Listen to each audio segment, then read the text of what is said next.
ಉಡಾ ಹಗರಣದಲ್ಲಿ ಅಧಿಕಾರಿಗಳಿಗೂ ಕೂಡ ಸಂಕಷ್ಟ ಎದುರಾಗೋ ಸಾಧ್ಯತೆ. 18 ಅಧಿಕಾರಿಗಳ ವಿರುದ್ಧ ಇಸಿಐಆರ್ ದಾಖಲಿಸಿದೆ ಇಡಿ. 3 ಪಕ್ಷಗಳಿಗೂ ಕೂಡ ಇಡಿ ಸಂಕಷ್ಟ ಶುರುವಾಗುತ್ತಾ? 2022ರಲ್ಲಿ ಲೋಕಾಯುಕ್ತ ದಾಖಲಿಸಿದ ಪ್ರಕರಣಕ್ಕೆ ಸಂಬಂಧಪಟ್ಟಂತೆ ಹಿನಕಲ್ ಸರ್ವೆ ನಂಬರ್ 89ರ ನಿವೇಶನ ಹಂಚಿಕೆ ಹಗರಣ. 7.18 ಎಕರೆ ಜಮೀನು ನಿವೇಶನವಾಗಿ ಪರಿವರ್ತನೆ ಮಾಡಿ ಹಂಚಿಕೆ ಮಾಡಲಾಗಿತ್ತು. 350ಕ್ಕೂ ಹೆಚ್ಚು ಪ್ರಭಾವಿಗಳಿಗೆ ಸೈಟ್ ಹಂಚಿಕೆ ಮಾಡಿದ ಆರೋಪ ಇದೆ. 2017ರಲ್ಲಿ ಕರ್ತವ್ಯ ನಿರ್ವಹಿಸುತ್ತಿದ್ದ ಅಧಿಕಾರಿಗಳ ವಿರುದ್ಧ ಇಸಿಐಆರ್ ದಾಖಲಾಗಿದೆ. ಸೆಪ್ಟೆಂಬರ್ 9ರಂದು 18 ಅಧಿಕಾರಿಗಳಿಗೆ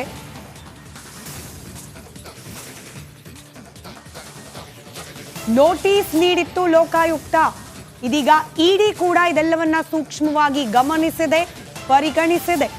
ನಮಗೆ ನೆನಪಿರಲಿ, ಲೋಕಾಯುಕ್ತ ತನಿಖೆ ನಡೆಸ್ತಾ ಇರೋದು ಕೇವಲ ಸಿದ್ದರಾಮಯ್ಯನವರ ವಿಚಾರಕ್ಕೆ ಸಂಬಂಧಪಟ್ಟ ಅಲಿಗೇಷನ್, ಆರೋಪ. ಆದರೆ ಇಡಿ ಮುಂದೆ ದಾಖಲಾಗಿರೋದು ಸಾವಿರಾರು ಕೋಟಿ ಹಗರಣ ನಡೆದಿದೆ.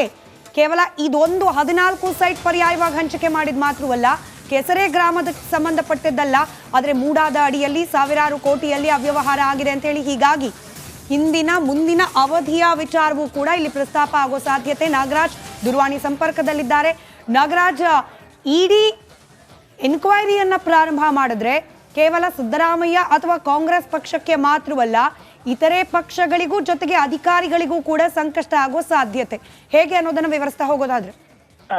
ಖಂಡಿತ ಸ್ಮಿತಾ, ಏನು ಈಗಾಗಲೇ ಮೊದಲ ಇಸಿಐಆರ್ ಮೂಡಾಗೆ ಸಂಬಂಧಿಸಿದಂತೆ ದಾಖಲಾಗಿದೆ. ಇದರಲ್ಲಿ ಏನು ಸಿದ್ದರಾಮಯ್ಯ ಮತ್ತೆ ಪಾರ್ವತಿ, ಮಲ್ಲಿಕಾರ್ಜುನ ಸ್ವಾಮಿ ಹಾಗೇನೆ ದೇವರಾಜ್ ಅನ್ನೋ 4 ಜನರ ಮೇಲೆ ಇಸಿಐಆರ್ ಮಾಡಲಾಗಿತ್ತು.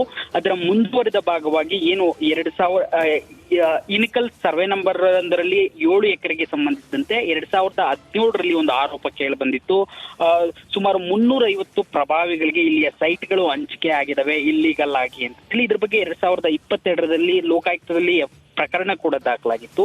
ಈಗ ಅದನ್ನ ಆಧರಿಸಿ 2ನೇ ಇಸಿಐಆರ್ ನ ಇಡಿ ಅಧಿಕಾರಿಗಳು ಮಾಡಿರ್ತಕ್ಕಂಥದ್ದು. ಇದರಲ್ಲಿ ಸುಮಾರು 18 ಜನ ಅಧಿಕಾರಿಗಳು 2017ರಲ್ಲಿ ಈ ಒಂದು ಅಕ್ರಮವಾಗಿ ಏನು ಹಂಚಿಕೆ ಆಗಿದೆ ಅಂತ ಹೇಳಿ ಆರೋಪ ಬಂದಿತ್ತು. ಈ ಸಂದರ್ಭದಲ್ಲಿ ಕೆಲಸ ಮಾಡಿದಂತ ಅಧಿಕಾರಿಗಳ ಹೆಸರುಗಳನ್ನ ದಾಖಲಿಸಿ ಇಸಿಐಆರ್ ಮಾಡಿರ್ತಕ್ಕಂಥದ್ದು. ಹೀಗಾಗಿ ಆ ಒಂದು 350 ಜನರ ಮೇಲೆ ಏನು ಆರೋಪ ಬಂದಿತ್ತು ಅವರೆಲ್ಲರಿಗೂ ಸಂಕಷ್ಟ ಎದುರಾಗೋ ಸಾಧ್ಯತೆ ಇರ್ತಕ್ಕಂಥದ್ದು. ಹೀಗಾಗಿ ಕೇವಲ ಕಾಂಗ್ರೆಸ್ಗೆ ಮಾತ್ರ ಅಲ್ಲದೆ ಕಾಂಗ್ರೆಸ್, ಬಿಜೆಪಿ ಮತ್ತು ಜೆಡಿಎಸ್ ನ ಎಲ್ಲಾ ಪಕ್ಷದವರೆಗೂ ಈ ಒಂದು ಮೂಡ ಸಂಕಷ್ಟ ಎದುರಾಗುವ ಸಾಧ್ಯತೆ ಇರ್ತಕ್ಕಂಥದ್ದು. ಸ್ಮಿತಾ, ರೈಟ್, ಧನ್ಯವಾದ ನಾಗರಾಜ್ ಮಾಹಿತಿಗಾಗಿ.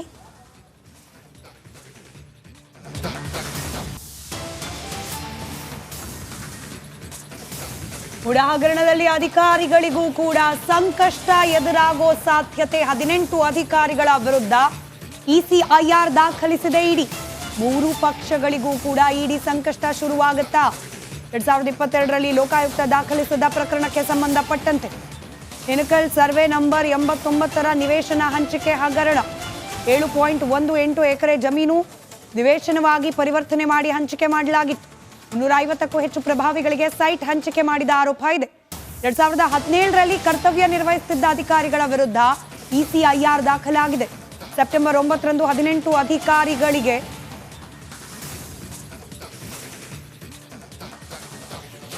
ನೋಟಿಸ್ ನೀಡಿತ್ತು ಲೋಕಾಯುಕ್ತ.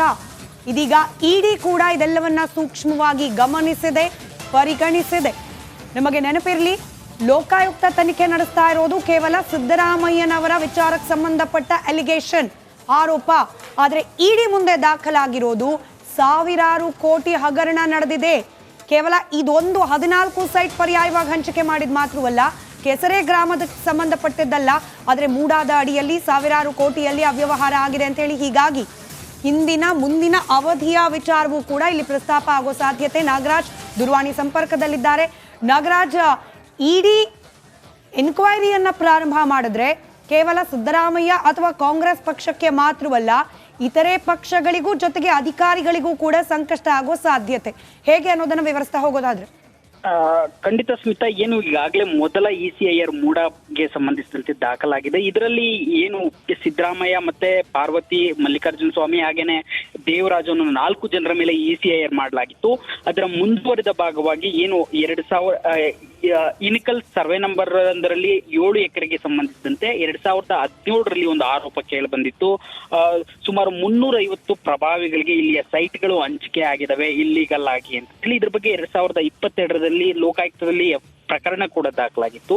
ಈಗ ಅದನ್ನ ಆಧರಿಸಿ ಎರಡನೇ ECIR ನ ಇಡಿ ಅಧಿಕಾರಿಗಳು ಮಾಡಿರ್ತಕ್ಕಂಥದ್ದು. ಇದರಲ್ಲಿ ಸುಮಾರು 18 ಜನ ಅಧಿಕಾರಿಗಳು 2017ರಲ್ಲಿ ಈ ಒಂದು ಅಕ್ರಮವಾಗಿ ಏನು ಹಂಚಿಕೆ ಆಗಿದೆ ಅಂತ ಹೇಳಿ ಆರೋಪ ಬಂದಿತ್ತು. ಈ ಸಂದರ್ಭದಲ್ಲಿ ಕೆಲಸ ಮಾಡಿದಂತ ಅಧಿಕಾರಿಗಳ ಹೆಸರುಗಳನ್ನ ದಾಖಲಿಸಿ ECIR ಮಾಡಿರ್ತಕ್ಕಂಥದ್ದು. ಹೀಗಾಗಿ ಆ ಒಂದು 350 ಜನರ ಮೇಲೆ ಏನ್ ಆರೋಪ ಬಂದಿತ್ತು ಅವರೆಲ್ಲರಿಗೂ ಸಂಕಷ್ಟ ಎದುರಾಗೋ ಸಾಧ್ಯತೆ ಇರ್ತಕ್ಕಂಥದ್ದು. ಹೀಗಾಗಿ ಕೇವಲ ಕಾಂಗ್ರೆಸ್ಗೆ ಮಾತ್ರ ಅಲ್ಲದೆ ಕಾಂಗ್ರೆಸ್, ಬಿಜೆಪಿ ಮತ್ತು JDS ನ ಎಲ್ಲಾ ಪಕ್ಷದವರೆಗೂ ಈ ಒಂದು ಮೂಢ ಸಂಕಷ್ಟ ಎದುರಾಗುವ ಸಾಧ್ಯತೆ ಇರ್ತಕ್ಕಂಥದ್ದು. ಸ್ಮಿತಾ. ರೈಟ್, ಧನ್ಯವಾದ ನಾಗರಾಜ್ ಮಾಹಿತಿಗಾಗಿ.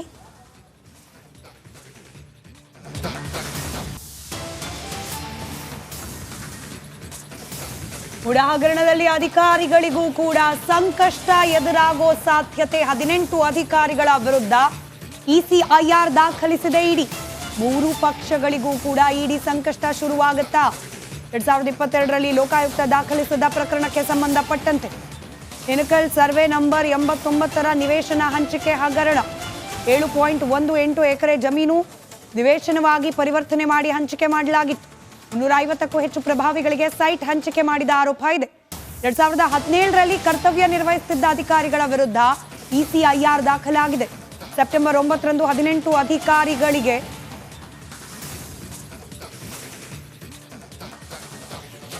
ನೋಟಿಸ್ ನೀಡಿತ್ತು ಲೋಕಾಯುಕ್ತ. ಇದೀಗ ಇಡಿ ಕೂಡ ಇದೆಲ್ಲವನ್ನ ಸೂಕ್ಷ್ಮವಾಗಿ ಗಮನಿಸಿದೆ, ಪರಿಗಣಿಸಿದೆ. ನಮಗೆ ನೆನಪಿರಲಿ, ಲೋಕಾಯುಕ್ತ ತನಿಖೆ ನಡೆಸ್ತಾ ಇರೋದು ಕೇವಲ ಸಿದ್ದರಾಮಯ್ಯನವರ ವಿಚಾರಕ್ಕೆ ಸಂಬಂಧಪಟ್ಟ ಅಲಿಗೇಷನ್, ಆರೋಪ. ಆದರೆ ಇಡಿ ಮುಂದೆ ದಾಖಲಾಗಿರೋದು ಸಾವಿರಾರು ಕೋಟಿ ಹಗರಣ ನಡೆದಿದೆ. ಕೇವಲ ಇದೊಂದು 14 ಸೈಟ್ ಪರ್ಯಾಯವಾಗಿ ಹಂಚಿಕೆ ಮಾಡಿದ ಮಾತ್ರವಲ್ಲ, ಕೆಸರೆ ಗ್ರಾಮಕ್ಕೆ ಸಂಬಂಧಪಟ್ಟಿದ್ದಲ್ಲ, ಆದರೆ ಮೂಡಾದ ಅಡಿಯಲ್ಲಿ ಸಾವಿರಾರು ಕೋಟಿಯಲ್ಲಿ ಅವ್ಯವಹಾರ ಆಗಿದೆ ಅಂತ ಹೇಳಿ. ಹೀಗಾಗಿ ಹಿಂದಿನ ಮುಂದಿನ ಅವಧಿಯ ವಿಚಾರವೂ ಕೂಡ ಇಲ್ಲಿ ಪ್ರಸ್ತಾಪ ಆಗೋ ಸಾಧ್ಯತೆ. ನಾಗರಾಜ್ ದೂರವಾಣಿ ಸಂಪರ್ಕದಲ್ಲಿದ್ದಾರೆ. ನಾಗರಾಜ್, ಇಡಿ ಎನ್ಕ್ವೈರಿಯನ್ನ ಪ್ರಾರಂಭ ಮಾಡಿದ್ರೆ ಕೇವಲ ಸಿದ್ದರಾಮಯ್ಯ ಅಥವಾ ಕಾಂಗ್ರೆಸ್ ಪಕ್ಷಕ್ಕೆ ಮಾತ್ರವಲ್ಲ, ಇತರೆ ಪಕ್ಷಗಳಿಗೂ ಜೊತೆಗೆ ಅಧಿಕಾರಿಗಳಿಗೂ ಕೂಡ ಸಂಕಷ್ಟ ಆಗೋ ಸಾಧ್ಯತೆ ಹೇಗೆ ಅನ್ನೋದನ್ನ ವಿವರಿಸ್ತಾ ಹೋಗೋದಾದ್ರೆ? ಖಂಡಿತ ಸ್ಮಿತಾ, ಏನು ಈಗಾಗಲೇ ಮೊದಲ ECIR ಮೂಡಗೆ ಸಂಬಂಧಿಸಿದಂತೆ ದಾಖಲಾಗಿದೆ. ಇದರಲ್ಲಿ ಏನು ಸಿದ್ದರಾಮಯ್ಯ ಮತ್ತೆ ಪಾರ್ವತಿ, ಮಲ್ಲಿಕಾರ್ಜುನ ಸ್ವಾಮಿ ಹಾಗೇನೆ ದೇವರಾಜ್ ಅನ್ನೋ 4 ಜನರ ಮೇಲೆ ECIR ಮಾಡಲಾಗಿತ್ತು. ಅದರ ಮುಂದುವರಿದ ಭಾಗವಾಗಿ ಏನು 2000 ಇನಿಕಲ್ ಸರ್ವೆ ನಂಬರ್ 1ರಲ್ಲಿ 7 ಎಕರೆಗೆ ಸಂಬಂಧಿಸಿದಂತೆ 2017ರಲ್ಲಿ ಒಂದು ಆರೋಪ ಕೇಳಿ ಬಂದಿತ್ತು. ಸುಮಾರು 350 ಪ್ರಭಾವಿಗಳಿಗೆ ಇಲ್ಲಿಯ ಸೈಟ್ಗಳು ಹಂಚಿಕೆ ಆಗಿದಾವೆ ಇಲ್ಲಿಗಲ್ ಆಗಿ ಅಂತ ಹೇಳಿ. ಇದ್ರ ಬಗ್ಗೆ 2022ರಲ್ಲಿ ಲೋಕಾಯುಕ್ತದಲ್ಲಿ ಪ್ರಕರಣ ಕೂಡ ದಾಖಲಾಗಿತ್ತು. ಈಗ ಅದನ್ನ ಆಧರಿಸಿ ಎರಡನೇ ECIR ನ ಇಡಿ ಅಧಿಕಾರಿಗಳು ಮಾಡಿರ್ತಕ್ಕಂಥದ್ದು. ಇದರಲ್ಲಿ ಸುಮಾರು 18 ಜನ ಅಧಿಕಾರಿಗಳು 2017ರಲ್ಲಿ ಈ ಒಂದು ಅಕ್ರಮವಾಗಿ ಏನು ಹಂಚಿಕೆ ಆಗಿದೆ ಅಂತ ಹೇಳಿ ಆರೋಪ ಬಂದಿತ್ತು. ಈ ಸಂದರ್ಭದಲ್ಲಿ ಕೆಲಸ ಮಾಡಿದಂತ ಅಧಿಕಾರಿಗಳ ಹೆಸರುಗಳನ್ನ ದಾಖಲಿಸಿ ECIR ಮಾಡಿರ್ತಕ್ಕಂಥದ್ದು. ಹೀಗಾಗಿ ಆ ಒಂದು 350 ಜನರ ಮೇಲೆ ಏನ್ ಆರೋಪ ಬಂದಿತ್ತು ಅವರೆಲ್ಲರಿಗೂ ಸಂಕಷ್ಟ ಎದುರಾಗೋ ಸಾಧ್ಯತೆ ಇರ್ತಕ್ಕಂಥದ್ದು. ಹೀಗಾಗಿ ಕೇವಲ ಕಾಂಗ್ರೆಸ್ಗೆ ಮಾತ್ರ ಅಲ್ಲದೆ ಕಾಂಗ್ರೆಸ್, ಬಿಜೆಪಿ ಮತ್ತು JDS ನ ಎಲ್ಲಾ ಪಕ್ಷದವರೆಗೂ ಈ ಒಂದು ಮೂಢ ಸಂಕಷ್ಟ ಎದುರಾಗುವ ಸಾಧ್ಯತೆ ಇರ್ತಕ್ಕಂಥದ್ದು. ಸ್ಮಿತಾ. ರೈಟ್, ಧನ್ಯವಾದ ನಾಗರಾಜ್ ಮಾಹಿತಿಗಾಗಿ.